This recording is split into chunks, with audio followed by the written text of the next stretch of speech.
ധ്യാൻ ശ്രീനിവാസൻ, മുകേഷ് രണ്ടാളെയും കേന്ദ്ര കഥാപാത്രങ്ങളാക്കി വിൻറ്റേജ് ചെമ്പ്ര സംവിധാനം ചെയ്ത സിനിമയാണ് സൂപ്പർ സിന്ദഗി. വിൻറ്റേജ് പുതിയൊരു ഡയറക്ടറാണ്. അപ്പം സിനിമയൊക്കെ കണ്ടപ്പോൾ അങ്ങനെ സീരിയസ്ലി എനിക്ക് പറയണം തോന്നിയൊരു കാര്യം ഉണ്ടായിരുന്നു. അതായത് ധ്യാൻ എന്ന് പറയുന്ന നടനെ, ഞാൻ നടനെ കുറിച്ചാണ് പറയുന്ന, വ്യക്തിയെ കുറിച്ചല്ല. ആ ഒരു നടനെ നമ്മൾ മലയാള സിനിമ ബാൻ ചെയ്യേണ്ടത് വളരെ അത്യാവശ്യമാണെന്നാണ് എനിക്ക് തോന്നുന്നത്. കാരണം അയാൾക്ക് ചെയ്യുന്ന കഥാപാത്രങ്ങളോട് കമ്മിറ്റ്മെന്റ് ഇല്ല, ഡെഡിക്കേഷൻ ഇല്ല എന്നൊക്കെ ഞാൻ മുൻപും പറഞ്ഞിട്ടുണ്ടായിരുന്നു. സീക്രട്ട് എന്ന് പറയുന്ന സിനിമയുടെ റിവ്യൂ ചെയ്യുന്ന സമയത്ത് അതിനെക്കുറിച്ച് പ്രത്യേകം മെൻഷൻ ചെയ്തിട്ടുണ്ടായിരുന്നു.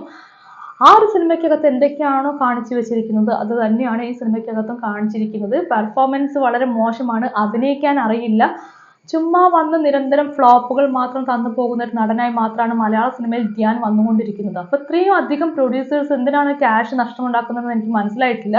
എത്രയോ അഭിനയിക്കാൻ അറിയാവുന്ന പിള്ളേര് ഒരു അവസരം കിട്ടാൻ വേണ്ടി നടക്കുന്നുണ്ട്, അല്ലെങ്കിൽ അഭിനയിക്കാൻ അറിയുന്ന എത്രയോ ആർട്ടിസ്റ്റുകളുള്ള സമയത്ത് ഇതുപോലൊരു നടനെ കൊണ്ടുവന്ന് വളരെ മോശം സിനിമ ഉണ്ടാക്കി വെച്ചിട്ട് അതിങ്ങനെ ആളുകളിലേക്ക് എത്തിച്ചു കഴിഞ്ഞാൽ ആളുകൾ അത് ഏറ്റെടുക്കില്ല. കാരണം ധ്യാൻ എന്ന് പറയുന്ന നടൻ ഇത്രയൊക്കെ തരൂ എന്നുള്ളൊരു മുൻവിധി പ്രേക്ഷകർക്കും വന്നു കഴിഞ്ഞിട്ടുണ്ട്.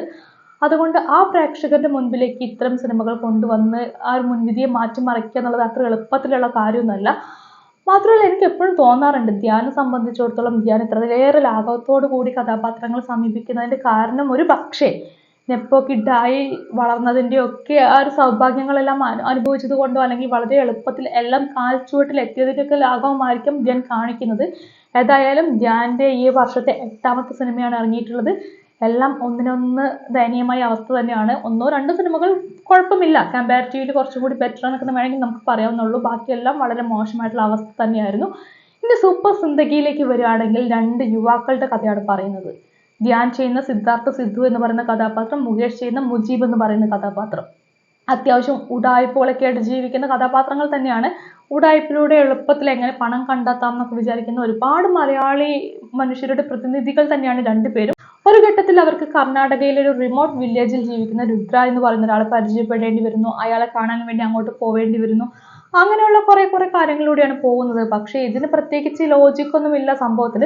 ഒരു 2-2.5 മണിക്കൂർ എന്ന് പറയുന്നത് പോലെ വലിച്ചു നീട്ടിയാണ് കൊണ്ടുപോകുന്നത്. ഇപ്പൊ ഈ അടുത്തിറങ്ങുന്ന മിക്ക സിനിമകളും ഇത് തന്നെയാണ്. വളരെ എളുപ്പത്തിൽ പറയാവുന്ന കാര്യമാണ്, പക്ഷെ വലിച്ചു നീട്ടി 2-2.5 മണിക്കൂർ കൊണ്ടുപോകുന്നുണ്ട്. പിന്നെ സിനിമയുടെ ഒരു വലിയ പ്രശ്നമായിട്ട് എനിക്ക് തോന്നിയിട്ടുള്ളത് ഒട്ടുമിക്ക സിനിമകളിലും കാണുന്ന ഒരു കാര്യം തന്നെയാണ്. ഈ സിനിമയുടെ കഥ ഇങ്ങനെയൊക്കെ ആണെങ്കിലും ഉണ്ടല്ലോ, ഒരു ആവശ്യമില്ലാണ്ട് ഈ സിനിമയ്ക്കകത്തേക്ക് ഒരു നായികയെ കൊണ്ടുവന്നിട്ടുണ്ട്. നായിക കഥാപാത്രത്തിന്റെ ആവശ്യം അവിടെ ഇല്ല. പക്ഷെ എന്തിനാണ് മലയാള സിനിമ വീണ്ടും ഈ പാറ്റേൺ പിടിക്കുന്നത് എന്നുള്ളത് എനിക്ക് മനസ്സിലായിട്ടില്ല. ഒട്ടുമിക്ക സിനിമകളിലും കാണാം വേണ്ടിയിട്ട്, അതായത് കൊണ്ടുവയ്ക്കാൻ വേണ്ടി മാത്രമായിട്ട് ബോധപൂർവ്വം ഒരു നായികയെ കൊണ്ടുവയ്ക്കും. നായകനുണ്ടെങ്കിൽ നായിക വേണമെന്നുള്ള അവസ്ഥയാണ്. അതുപോലെയാണ് ഈ സിനിമയ്ക്കകത്തും ധ്യാൻ ഒരു കാമുകി വരുന്നുണ്ട്. ആ കാമുകി റോൾ വരുന്ന സമയത്ത് ആ ചെയ്തിട്ടുള്ള പെൺകുട്ടിക്ക് നന്നായിട്ട് അഭിനയിച്ചിട്ടുണ്ട്. പാർവതി നായരാണ് ആ കഥാപാത്രമായിട്ട് ചെയ്തിട്ടുള്ളത്. പക്ഷെ സിനിമയ്ക്കകത്ത് ആ കഥാപാത്രത്തിന്റെ യാതൊരു ആവശ്യമില്ലായിരുന്നു. നായകനുള്ളത് കൊണ്ട് ഒരു നായികയെ കൊണ്ടുവച്ചതുപോലെയാണ് എനിക്ക് ഫീൽ ചെയ്തിട്ടുണ്ടായിരുന്നത്. അതുപോലെ തന്നെ ഈ സിനിമയ്ക്കകത്ത് ജോണി ആന്റണി ഒരു ക്യാരക്ടർ ചെയ്തിട്ടുണ്ട്. ഒരു മിഡിൽ ഏജ്ഡ് പ്ലേ ബോയ് ക്യാരക്ടറൊക്കെയാണ്. ജോണി ആന്റണി എല്ലാ സിനിമകളിലും കാണിക്കുന്നത് പോലെ തന്നെയാണ് ഈ സിനിമയ്ക്കകത്ത് അഭിനയിച്ചിട്ടുള്ളത്. അഭിനയം കൊണ്ട് പ്രത്യേകതയൊന്നുമില്ല, മിഡിൽ ഏജ്ഡ് പ്ലേ ബോയ് ആണെന്ന് മാത്രമേ ഈ സിനിമയ്ക്കകത്ത് കഥാപാത്രത്തിനകത്ത് പ്രത്യേകതയുള്ളൂ. കൂടാതെ സുരേഷ് കൃഷ്ണ ഡാവിഞ്ചി എന്ന് പറഞ്ഞൊരു കഥാപാത്രം ചെയ്തിട്ടുണ്ട്. ഡാവിഞ്ചിയുടെ പെർഫോമൻസ് പേഴ്സണലി എനിക്ക് ഇഷ്ടമായിട്ടുണ്ട്. പക്ഷെ സിനിമയ്ക്കകത്ത് പറയുന്നത് പോലെ ഡാവിഞ്ചിയുടെ ഒക്കെ ഒരു ആവശ്യം എന്ന് പറയുന്നത് കോമഡി ഉണ്ടാക്കാൻ വേണ്ടി കോമഡി ഉണ്ടാക്കി എന്നൊക്കെയാണ് തോന്നുന്നത്. മാത്രമല്ല ഈ സിനിമ ഫൺ മൂവിയാണ്, റോഡ് മൂവി എന്നൊക്കെ പറയുന്നു. പക്ഷെ ഫൺ മൂവി എന്ന് പറഞ്ഞു കഴിഞ്ഞാലും ചിരിക്കാനൊന്നുമില്ല. റോഡ് മൂവി എന്ന് പറഞ്ഞു കഴിഞ്ഞാൽ പ്രേക്ഷകരെ വലിച്ചു നീട്ടി കൊണ്ടുപോയി ബോറടിപ്പിച്ചു. കർണാടക, ബാംഗ്ലൂർ എന്നൊക്കെ പറഞ്ഞ് കൊണ്ടുപോയി ബോറടിപ്പിച്ചു എന്നുള്ളൂ. അല്ലാതെ ഒരു ഫൺ എന്റർടൈൻമെന്റ് ഒന്നും ഈ സിനിമയെ കുറിച്ച് പറയാൻ പറ്റില്ല. പിന്നെ ഈ സിനിമയ്ക്കകത്ത് ഡബിംഗ് ആർട്ടിസ്റ്റ് ആയിട്ടുള്ള ശ്രീജ രവി ഒരു കഥാപാത്രം ചെയ്തിട്ടുണ്ട്. അമ്മ കഥാപാത്രമാണ്. എല്ലാ സിനിമകളിലെയും പോലെ തന്നെ ഈ സിനിമയ്ക്കകത്തും ശ്രീജ നേരിടുന്ന ഒരു പ്രശ്നം തന്നെയാണ് ശ്രീജയുടെ സ്വന്തം വോയിസ് എന്ന് പറയുന്നത്.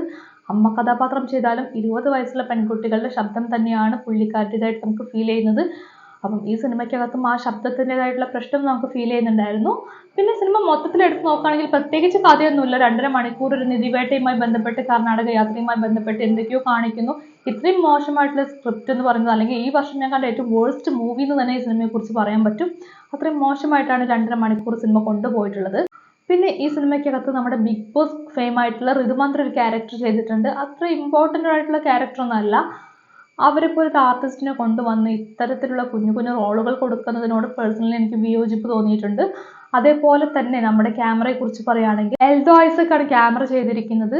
ഈ ഒരു സിനിമയ്ക്ക് വേണ്ടത് എന്താണ്, അതുപോലെ വളരെ പാരലൽ അങ്ങ് പോയിരിക്കുകയാണ്. അതിനപ്പുറത്തേക്ക് കൂടുതലായിട്ടൊന്നും വർക്ക് ചെയ്തിട്ടില്ല. അതുപോലെ സൂരജ് എസ് കുറുപ്പാണ് സംഗീതം ചെയ്തിരിക്കുന്നത്. വളരെ മോശമായിട്ടുള്ള സംഗീതമായിട്ട് തോന്നി, എടുത്തു പറയത്തക്ക ഒന്നും തോന്നുന്നില്ല.